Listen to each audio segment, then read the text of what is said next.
ನೇತ್ರಾವತಿ ನದಿ ತೀರದಲ್ಲಿ ನೂರಾರು ಶವ ಹೂತಿಟ್ಟ ಕೇಸ್. ತಿಮರೋಡಿ ಮನೆಗೆ ಚಿನ್ನಯ್ಯ ಭೇಟಿ ನೀಡಿದ ವಿಚಾರ. ಚಿನ್ನಯ್ಯ ಭೇಟಿ ನೀಡಿದ ವಿಡಿಯೋ ಪಾರ್ಟ್ ನಂಬರ್ 2 ರಿಲೀಸ್ ಆಗಿದೆ. 2023 ಆಗಸ್ಟ್ನಲ್ಲಿ ತಿಮರೋಡಿ ಮನೆಗೆ ಭೇಟಿಯನ್ನ ನೀಡಿದ ಚಿನ್ನಯ್ಯ. ತಿಮರೋಡಿ ಮನೆಗೆ ಮೊದಲ ಬಾರಿ ಭೇಟಿಯನ್ನ ನೀಡಿದ ಚಿನ್ನಯ್ಯ. ನೋಡಿ, ಒಂದೆರಡು ದಿನಗಳಿಂದ ಈ ವಿಡಿಯೋ ಸಿಕ್ಕಾಪಟ್ಟೆ ವೈರಲ್ ಆಗ್ತಾ ಇರೋದು. ಅದೇನು ಅಂತಂದ್ರೆ 2 ವರ್ಷಗಳ ಹಿಂದೆನೆ ತಿಮರೋಡಿ ಮನೆಗೆ ಚಿನ್ನಯ್ಯ ಭೇಟಿ ನೀಡಿರೋದು. ಚಿನ್ನಯ್ಯ ಹೆಂಡತಿ ಇಬ್ರು ಕೂಡ ತಿಮರೋಡಿ ಮನೆಗೆ ಭೇಟಿ ನೀಡಿ ಮಾತುಕತೆಯನ್ನ ನಡೆಸ್ತಾ ಇರುವಂತ ಒಂದು ವಿಡಿಯೋ ಸಿಕ್ಕಾಪಟ್ಟೆ ವೈರಲ್ ಆಗಿರೋದು, ಚರ್ಚೆಗೆ ಕಾರಣವಾಗಿರೋದು. ಇದೀಗ ವಿಡಿಯೋ ಪಾರ್ಟ್ ನಂಬರ್ 2 ಕೂಡ ರಿಲೀಸ್ ಆಗಿದೆ. ಏನ್ ಹೇಳುತ್ತೆ ಈ ವಿಡಿಯೋ ಪಾರ್ಟ್ ನಂಬರ್ 2? ಇಲ್ಲಿ ಏನ್ ಚರ್ಚೆ ಮಾಡಿದ್ದಾರೆ? 2023 ಆಗಸ್ಟ್ನಲ್ಲಿ ತಿಮರೋಡಿ ಮನೆಗೆ ಭೇಟಿಯನ್ನು ನೀಡಿದಂಥ ಚಿನ್ನಯ್ಯ ಅವತ್ತು ಮೊದಲ ಬಾರಿಗೆ ತಿಮರೋಡಿಯವರನ್ನ ಭೇಟಿ ಮಾಡಿ ಒಂದಷ್ಟು ಮಾತುಕತೆಯನ್ನು ನಡೆಸಿದ್ದ. ತಾನು ಹೆಣ ಹೂಳ್ತಾ ಇದ್ದಿದ್ರ ಬಗ್ಗೆ, ಅವತ್ತು ಏನಾಗಿತ್ತು ಅನ್ನೋದ್ರ ಬಗ್ಗೆ, ತನಗೆ ಎಷ್ಟು ಸಂಬಳ ಬರಬೇಕಾಗಿತ್ತು, ಎಷ್ಟು ಬಂತು ಅನ್ನೋದ್ರ ಬಗ್ಗೆ, ಆಮೇಲೆ ಇಲ್ಲಿಂದ ಯಾಕೆ ಆತ ಹೋದ ಅನ್ನೋದ್ರ ಬಗ್ಗೆ ಎಲ್ಲವನ್ನ ತಿಮರೋಡಿ ಬಳಿ ಹೇಳ್ಕೊಂಡಿರೋದು. ಸೊ ಆ ಮೊದಲ ಪಾರ್ಟ್ ವಿಡಿಯೋ ರಿಲೀಸ್ ಆಗಿತ್ತು. ಇದೀಗ ಪಾರ್ಟ್ 2 ರಿಲೀಸ್ ಆಗಿದೆ. ಸೊ ಈ ವಿಡಿಯೋ ಕೂಡ ಈ ತನಿಖೆಗೆ ಇನ್ನೊಂದು ಆ್ಯಂಗಲ್ ಅನ್ನು ತಂದು ಕೊಡ್ತಾ ಇದೆ. ಯಾಕಂದರೆ ಚಿನ್ನಯ್ಯ ಮೊದಲಿಗೆ ನಾನು ಪಾಪ ಪ್ರಜ್ಞೆ ಕಾಡ್ತಾ ಇದ್ದೆ, ನಾನು ಹೆಣ ಹೂತು ಹಾಕಿದ್ದೆ, ನಾನು ಈಗ ಬರ್ತಾ ಇದ್ದೀನಿ ಅಂತ ಹೇಳಿ ಬಂದಿದ್ದು. ಅದಾದಮೇಲೆ ಗಳಗಳ ಅಂತ ಕಣ್ಣೀರು ಹಾಕಿ ನನಗೆಲ್ಲ ಹಂಗೆ ಹೇಳು ಹಿಂಗೆ ಹೇಳು ಅಂತ ಒತ್ತಡ ಹೇರಿದ್ರು. ನಾನು ಅದಕ್ಕೆ ಹೇಳಬೇಕಾಯ್ತು, ನನ್ನನ್ನು ದಯವಿಟ್ಟು ಜೈಲಿಗೆ ಹಾಕಿ ಅಂತ ಕೇಳಿಕೊಂಡು ಜೈಲಿಗೆ ಹೋಗಿರುವಂಥದ್ದು. ಬಟ್ ಇಲ್ಲಿ ಪಿಕ್ಚರ್ ಬೇರೆ ಇದೆ. ಆತನೇ ಭೇಟಿಯಾಗಿ ಆತನಿಗಾದಂಥ ಅನುಭವ, ಆತನ ಅನುಭವದಲ್ಲಿ ಬಂದಂಥ ವಿಚಾರವನ್ನು ಆತ ಹೇಳ್ಕೊಳ್ತಾ ಇರುವಂಥ ವಿಡಿಯೋ ಇದು. ತಿಮರೋಡಿ ಮನೆಯಲ್ಲಿ ಚಿನ್ನಯ್ಯ ಮಾತುಕತೆ ನಡೆಸಿದಂಥ ವಿಡಿಯೋ ರಿಲೀಸ್ ಮಾಡಲಾಗಿದೆ. ವಿಡಿಯೋದಲ್ಲಿ ಏನು ಮೇಜರ್ ಆಗಿ ಮಾತಾಡಿದ್ದಾರೆ ಅಂದರೆ, ಈ ನಂಬರ್ 17 ಸ್ಪಾಟ್ ನಂಬರ್ 17ರ ಬಗ್ಗೆ ಇಲ್ಲಿ ಚಿನ್ನಯ್ಯ ಹೇಳಿರೋದು. ಗೊಮ್ಮಟ ಬೆಟ್ಟದಿಂದ ಬರುವ ಫಸ್ಟ್ ಟರ್ನಲ್ಲಿ ಹೆಣ ಹೂತು ಹಾಕಿದ್ದೇನೆ, ಏನಿಲ್ಲ ಅಂದ್ರೆ 70ಕ್ಕೂ ಹೆಚ್ಚು ಹೆಣಗಳನ್ನು ಹೂತು ಹಾಕಿದ್ದೇನೆ. ಆ ಟರ್ನಲ್ಲಿ ಬಿಳಿ ಸೀರೆಯ ಕೇರಳದ ಹೆಂಗಸಿನ ಹೆಣ ಹೂತು ಹಾಕಿದ್ದೇನೆ, ಅದು ಸ್ಮಶಾನ ಅಲ್ಲ ಅಂತ ತಿಮರೋಡಿ ಬಳಿ ಹೇಳಿರೋದು ಚಿನ್ನಯ್ಯ. ತರಕಾರಿ ತೆಗೆದುಕೊಂಡು ಹೋಗುವ ಗಾಡಿಯಲ್ಲಿ ತಂದು ಹೂತು ಹಾಕಿದ್ದೇನೆ. ನೇತ್ರಾವತಿ ತೀರದಲ್ಲಿ ಹೆಣ ಹೂತು ಹಾಕಿದ್ದಕ್ಕೆ ಲೆಕ್ಕವೇ ಇಲ್ಲ. ಪ್ರಾಥಮಿಕ ಶಾಲೆ ಹಿಂಭಾಗದ ಭಟ್ರಮನೆ ಬಾವಿಯಲ್ಲಿ ಒಂದು ಹೆಣ ಸಿಕ್ಕಿತ್ತು. ಅಲ್ಲಿ ಕೇಳಿದ್ರೆ ಹುಡುಗಿ ಫೇಲ್ ಆಗಿದ್ದಕ್ಕೆ ಹಾರಿದ್ಲು ಅಂತ ಹೇಳಿದ್ರು. ನಾನು ಹೆಣದ ಮೇಲೆ ಹೆಣ ಹಾಕಿ ವಾಪಸ್ ಬಂದೆ. ಮಹೇಶ್ ಶೆಟ್ಟಿ ತಿಮರೋಡಿ ಬಳಿ ಚಿನ್ನಯ್ಯ ಹೇಳ್ಕೊಂಡಿರೋದು ಇದು ಈ ವಿಡಿಯೋ.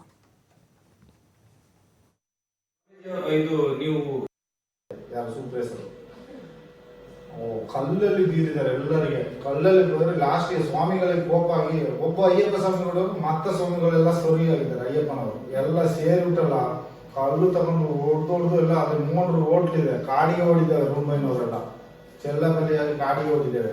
ಮತ್ತೆ ಅಷ್ಟು ಪಕ್ಕ ಅಲ್ಲಿ ಧರ್ಮಸ್ಥಳಕ್ಕೆ ಫೋನ್ ಮಾಡಿ ಹೇಳಿ ದ್ವಾರದಲ್ಲಿ ಪೊಲೀಸ್ನವರನ್ನು ನಿಲ್ಲಿಸಿ ಇವರು ಎಡ್ಡೆಯವರಿಗೆ ಕಂಪ್ಲೇಂಟ್ ಮಾಡ್ಲಿಕ್ಕೆ ಬಿಡ್ಲೇ ಇಲ್ಲ. ಅಲ್ಲೇ ಹೊರಗೆ ಓಡಿಸಿ, ಅಲ್ಲಿಂದ ಓಡಿಸಿ ಒಳಗೆ ಅಯ್ಯಪ್ಪನವರು ಒಳಗೆ ಬಿಡ್ಲಿಲ್ಲ. ಅಲ್ಲಿ ಗೋಮಟ ಬೆಟ್ಟದಿಂದ ಗೋಮಟ ಬೆಟ್ಟ ಟರ್ನ್ ಅಲ್ಲಿ ಕೆಳಗೆ ಒಂದು ಬರ್ತದೆ. ಈ ಕಡೆ ಪಾಂಬಳಕ್ಕೆ ಒಂದು ಮಣ್ಣು ದಾರಿ, ಈ ಕಡೆ ಪಾಂಬಳದಿಂದ ಮೇಲೆ ಅದೇ ದಾರಿ ಇಲ್ಲಿ ಹತ್ತಿರಕ್ಕೆ ಹೋಗ್ತದೆ. ಈ ಸೆಂಟ್ರಲ್ ಪ್ಲೇಸ್ ಅಲ್ಲಿ ಒಂದು ಯಾರ್ ರೋಡ್ ಇದೆ, ಹೋಗ್ತಾ ಒಂದಿದೆ. ಆಚೆಯಿಂದ ಬರುವಾಗ ಫಸ್ಟ್ ಯಾರ್ ರೋಡ್ ಹತ್ರ ಕೆಳಗಡೆಗೆ ಪ್ಲೇಸ್ ಇದೆ. ಆ ಪ್ಲೇಸಿನಲ್ಲಿ ಏನಿಲ್ಲಂದ್ರೆ ನಾನು ಊತಾಕಿದ್ದೆ 70 ಹೆಣ, 75 ಹೆಣದಷ್ಟು ಊತಾಕಿದೆ. ಹೆಣವನ್ನು ಸ್ಮಶಾನ ಅಲ್ಲ, ಅದು ಸ್ಮಶಾನ ಅಲ್ಲ. ಅದನ್ನ ನಾನು ಅಲ್ಲಿ ಅಲ್ಲಿ ಗಾಡಿ ಇದೆ, ತರಕಾರಿ ತಳ್ಕೊಂಡು ಹೋಗುದು. ಬಸ್ ಸ್ಟ್ಯಾಂಡಿನಿಂದ ತರಕಾರಿ ತಳ್ಕೊಂಡು ಹೋಗೋ ಗಾಡಿ, ಆ ಗಾಡಿಯಲ್ಲೆಲ್ಲ ಹೆಣವನ್ನ ಹಾಕಿ ತಳ್ಕೊಂಡು ಬಂದು ಅಲ್ಲಿ ಗುಡಿ ತೆಗೆದು ಊಟ ಹಾಕೋದು. ಈಗ ಒಂದು ಲೈನು, ಈಗ ಒಂದು ಲೈನು, ಈ ಕಡೆಯಿಂದ ಒಂದು 7-8, ಆ ಕಡೆಯಿಂದ 7-8. ಇಲ್ಲಿ ನನಗೆ ಗೊತ್ತಾಗ್ತದೆ ಅದು ಯಾವುದು ಒಣಗಿದೆ ಅಂತ. ಅದನ್ನು ತೆಗೆಯೋದು, ಅಲ್ಲಿಗೆ ಊಟಾಕೋದು, ಎಲ್ಬೆಲ್ಲ ಮೇಲೆ ಬರ್ತದೆ, ಅದನ್ನ ಹಾಕೋದು. ಮತ್ತೆ ಅದು ಹಾಕುವಾಗ ನಾಡ್ದು ನೋಡಿ ಬರ್ತದೆ, ಈ ಕಡೆ ಊಟ ಹಾಕೋದು. ಅಲ್ಲಿ ಅಷ್ಟು ಜನ ಉದ್ದಾಗಿದ್ರು. ಇಲ್ಲಿ ನೇತ್ರಾವತಿ ಹತ್ರ ಲೆಕ್ಕವೇ ಇಲ್ಲ, ಒಳ್ಳೆ ಬದಿಯಲ್ಲೆಲ್ಲ ಲೆಕ್ಕವೇ ಇಲ್ಲ. ಮತ್ತೆ ಅಲ್ಲಿ ಧರ್ಮಸ್ಥಳದಲ್ಲಿ ಎಲಿಮೆಂಟ್ರಿ ಶಾಲೆ ಹತ್ರ ಒಂದು ಈ ಕಡೆ ಭಟ್ರದು ಮನೆ, ಭಟ್ರ ಮನೆ, ದೇವರು ಪೂಜೆ ಮಾಡೋ ಭಟ್ರ ಮನೆ. ನಮ್ಮ ಅವರು ಸರಿಯಾಗಿ ನನಗೆ ಅಷ್ಟು ಇದಿಲ್ಲ. ಅವರು ಧರ್ಮಸ್ಥಳ STM ಓದ್ತಾ ಇದ್ದಾರೆ. ನಾವು ಅಲ್ಲ ಕಾಲೇಜ್ ಇದು ನೀವು ಏನೋ ಉಳ್ಳೋ ಜಾಗ ಭಟ್ರ ಮನೆಯಲ್ಲಿ ಅದು ಬಾವಿ ಬಾವಿ ಎಲ್ಲಿ ಅದು? ಅಲ್ಲಿ ಎಲಿಮೆಂಟ್ರಿ ಶಾಲೆ ಇದೆ, ಹೈಸ್ಕೂಲ್ ಇದೆ ಅವ್ರದ್ದು. ಶಾಲೆಯ ಹಿಂಬದಿಯಲ್ಲಿ, ಈ ಹೈಸ್ಕೂಲ್ ಇಲ್ಲ, ಆ ಕಡೆ ಶಾಲೆ ಇದೆ ನೋಡಿ. ಆ ಶಾಲೆಯ ಹಿಂಬದಿಯಲ್ಲಿ ಅವ್ರದ್ದು ಮನೆ. ಆ ಹುಡುಗಿ ಹೋಗೋದು STM ಕಾಲೇಜಲ್ಲಿ. ಇಲ್ಲಿ ಇಲ್ಲಿ ಓದ್ತಾ ಇದ್ರು. ಎಂತ ಏನಾಯ್ತು ಗೊತ್ತಿಲ್ಲ. ನಾನು ಇಲ್ಲಿ ಒಂದು ನೇತ್ರಾವತಿಯಲ್ಲಿ ಒಂದು ಹೆಣ ತೆಗೆದೆ. ಆ ದಿವಸನೇ ನನ್ನನ್ನು ಅಲ್ಲಿಗೆ ಕರ್ಕೊಂಡು ಹೋಗಿದ್ದಾರೆ ಹೆಣ ತೆಗಿಬೇಕು ಅಂತ ಪೊಲೀಸ್ನವರು. ಅಲ್ಲಿ ಹೋಗುವಾಗ ಲಾಸ್ಟ್ಗೆ ಹೆಣ ತೆಗಿತಾ ಇತ್ತು. ಒಬ್ರು ಅಳೋದಿಲ್ಲ. ಹೇಳಿದ್ರೆ ಹುಡುಗಿ ಬೇಡಾದ್ರು ಅಂತ ಹೇಳ್ತಾರೆ. ಒಂದು ರವಕ್ಕೆ ನಮ್ಗೆ ಅಷ್ಟೇ ಡಾವಣಿ. ಎಲ್ಲಿ ಹುಡುಗಿಯರು? ಧರ್ಮಸ್ಥಳದವ್ರು, ಧರ್ಮಸ್ಥಳದಲ್ಲಿ ಭಟ್ರು. ಅದನ್ನು ಸೂಸೈಡ್ ಅಂತ ಹೇಳಿ ನೇಣ ಹಾಕಿದ್ರು. ಅವರು ಎಂತ ಮಾಡಿ ಓಪನ್ ಮಾಡಿದ್ರೆ ದಪ್ಪನ್ ಮಾಡಿದ್ರೆ ಎಂತ ಬರ್ತದೆ. ನಾನು ತೆಗೆದುಕೊಟ್ಟು ಬಂದೆ ಹೆಣವನ್ನು. ಮತ್ತೆ ಆ ಬಾಬರ ಬೆಟ್ಟದ ಟರ್ನಲ್ಲಿ ಹೀಗೆ ಒಂದು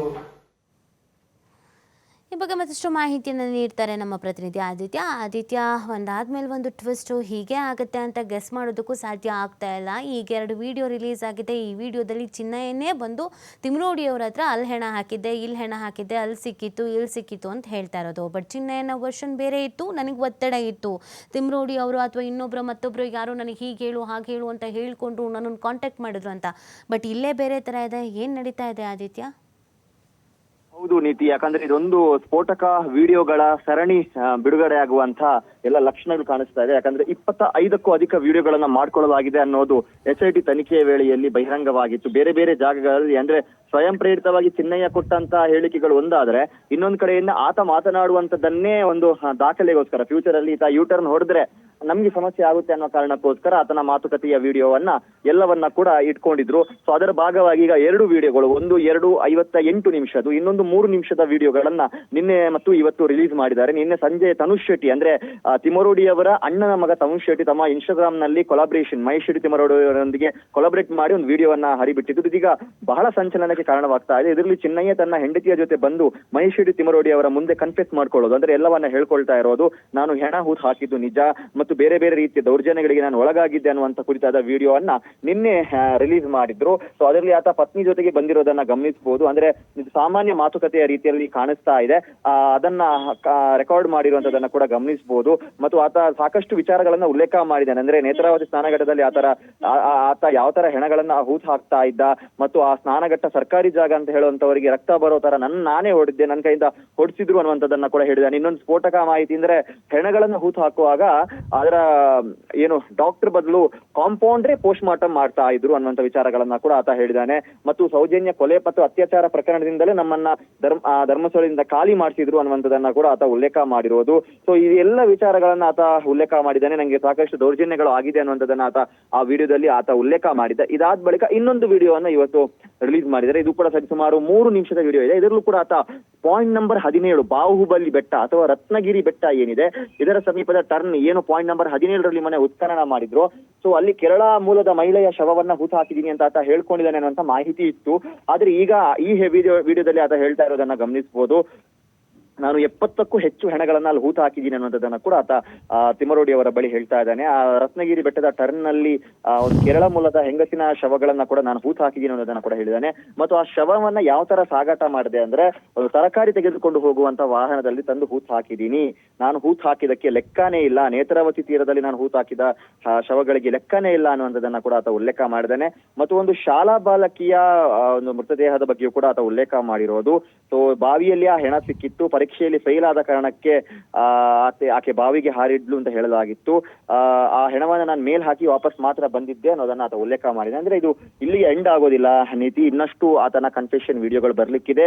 ಈಗ ತಿಮರೋಡಿ ಮನೆಯಿಂದ ಇದು ಆರಂಭವಾಗಿದೆ. ಇನ್ನು ನಾನಾ ಜಾಗಗಳಿಗೆ ತಿಮರೋಡಿ ಸಹಿತ ಇಡೀ ಅವರ ಹೋರಾಟಗಾರರ ತಂಡ ಏನಿದೆ ಚಿನ್ನಯ್ಯನನ್ನ ಅನೇಕ ಜಾಗಗಳಿಗೆ ಕರ್ಕೊಂಡು ಹೋಗಿರೋ ಬಗ್ಗೆ ಮಾಹಿತಿ ಇದೆ. ಸೊ ಆ ಕುರಿತು ಕೂಡ ಒಂದಿಷ್ಟು ವಿಡಿಯೋಗಳು ಹರಿಬಿಡುವ ಅಥವಾ ಅದು ಓಪನ್ ಆಗುವ ಸಾಧ್ಯತೆ ಇದೆ. ಏನು ಈಗ ಈತ ಯೂಟರ್ನ್ ಹೊಡೆದ ಕೂಡಲೇ ಇದು ತಿಮರೋಡಿ ಆದಿಯಾಗಿ ಗಿರೀಶ್ ಮಠಣ್ಣವರ್, ಜಯಂತ್ ಟಿ ಅವರ ಒಂದು ಹುನ್ನಾರ ಷಡ್ಯಂತ್ರ ಅನ್ನೋ ಆರೋಪ ಬಹಳ ಮುನ್ನೆಲೆಗೆ ಬರ್ತಾ ಇದೆಯೋ, ಇವರೇ ಕಲ್ಪಿಟ್ಸ್ ಅನ್ನುವಂತ ರೀತಿಯಲ್ಲೂ ಕೂಡ ಈಗ ಆರೋಪಗಳು ಕೇಳಿ ಬರ್ತಾ ಇದೆಯೋ. ಇದರಿಂದ ಅಂದ್ರೆ ಇದನ್ನ ಡ್ಯಾಮೇಜ್ ಕಂಟ್ರೋಲ್ ಮಾಡೋದಕ್ಕೆ ಅಂತಾನು ಕೂಡ ಹೇಳ್ಬಹುದು. ಆ ಕಾರಣಕ್ಕೋಸ್ಕರ ಈಗ ಈ ವಿಡಿಯೋಗಳನ್ನ ಹರಿಬಿಡ್ತಾ ಇದ್ದಾರೆ.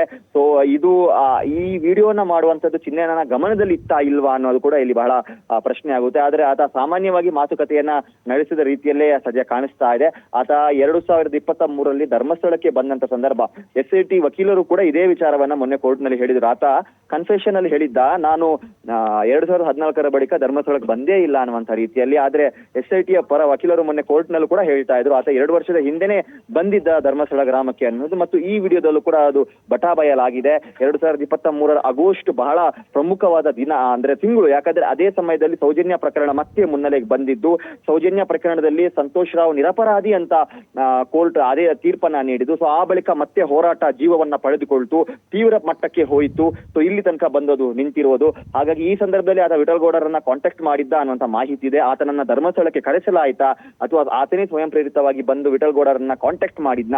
ಸೊ ಇದೆಲ್ಲವೂ ಕೂಡ ಇನ್ನು ತನಿಖೆಯಿಂದ ಹೊರಬರಬೇಕಾಗಿರೋದು. ಆದ್ರೆ ಈ ನಡುವೆ ಈ ವಿಡಿಯೋಗಳು ಬಹಳ ಸದ್ದು ಮಾಡ್ತಾ ಇದೆ. ಪ್ರಕರಣದ ದಿಕ್ಕು ಬದಲಾಯಿಸುವಂತಹ ಇನ್ನಷ್ಟು ಸ್ಫೋಟಕ ವಿಡಿಯೋಗಳು ಬಿಡುಗಡೆ ಆಗುವ ಲಕ್ಷಣ ಪಾರ್ಟ್ 1, 2 ಮಾತ್ರ ಅಲ್ಲ, ಇನ್ನೂ ಸಾಕಷ್ಟು ಪಾರ್ಟ್ಗಳು ಇದರಲ್ಲಿ ಇದೆ. ಸೊ ಅದು ಹಂತ ಹಂತವಾಗಿ ಬಿಡುಗಡೆ ಆಗುವ ಎಲ್ಲಾ ಲಕ್ಷಣಗಳು ಕೂಡ ಕಾಣಿಸ್ತಾ ಇದೆ. ನೀತಿ ಆದಿತ್ಯ, ಇನ್ನೊಂದು ಪ್ರಶ್ನೆ. ಈಗ ತನಿಖೆ ಹೆಂಗೂ ನಡೀತಾ ಇದೆ, ಚಿನ್ನಯ್ಯನ ಸ್ಟೇಟ್ಮೆಂಟ್ ಅನ್ನು ಪಡ್ಕೊಳ್ಳಲಾಗಿದೆ, ಜೊತೆಗೆ ಮತ್ತೆ ಚಿನ್ನಯ್ಯನ ಹತ್ರ ಇನ್ನೊಂದು ಸ್ಟೇಟ್ಮೆಂಟ್ ತೆಗೆದುಕೊಳ್ಬಹುದಾದ ಸಾಧ್ಯತೆ ಇದೆ ಅನ್ನೋದನ್ನು ಹೇಳಲಾಗ್ತಾ ಇತ್ತು. ಈಗ ಈ ವಿಡಿಯೋಗಳು ವೈರಲ್ ಆಗಿರೋದ್ರಿಂದ ತನಿಖೆ ಆಂಗಲ್ಸ್ಗಳು ಚೇಂಜಸ್ ಆಗ್ಬೋದಾ? ಚಿನ್ನಯ್ಯ ಅಲ್ಲಿ ಹೇಳಿರುವಂಥ ಸ್ಟೇಟ್ಮೆಂಟ್ಗೂ ಇಲ್ಲಿ ವಿಡಿಯೋದಲ್ಲಿ ಮಾತನಾಡ್ತಿರೋ ರೀತಿಗೂ ವ್ಯತ್ಯಾಸಗಳು ಬಂದಾಗ ಚಿನ್ನಯ್ಯನನ್ನ ಮತ್ತೆ ತನಿಖೆಗೊಳಪಡಿಸುವಂಥದ್ದು ಈ ಥರದ್ದು ಏನಾದರೂ ಆಗಬಹುದಾದ ಸಾಧ್ಯತೆ ಇದೆಯಾ ಆದಿತ್ಯ?